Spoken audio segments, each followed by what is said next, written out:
Labas rytas. Kava iš ryto yra sveikata.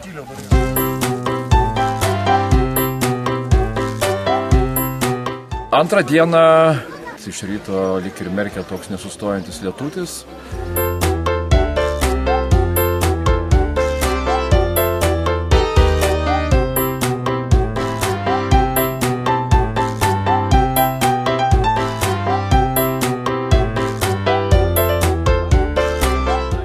Labai smagu susitikti su vietos žmonėmis, pasikalbėti, labai gražiai bendravom Vandžiogaloje.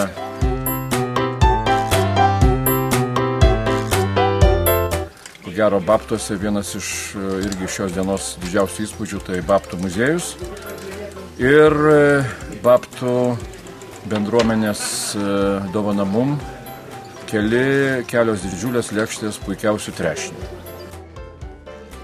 Buvo labai gražių architektūros paminklų, pavyzdžiui, labai unikali Panevėžiuko trikampė bažnyčia. Šiandien, iš tikrųjų, antrą dieną turėjom progą išmėginti kokius 30 km žvyrkelio.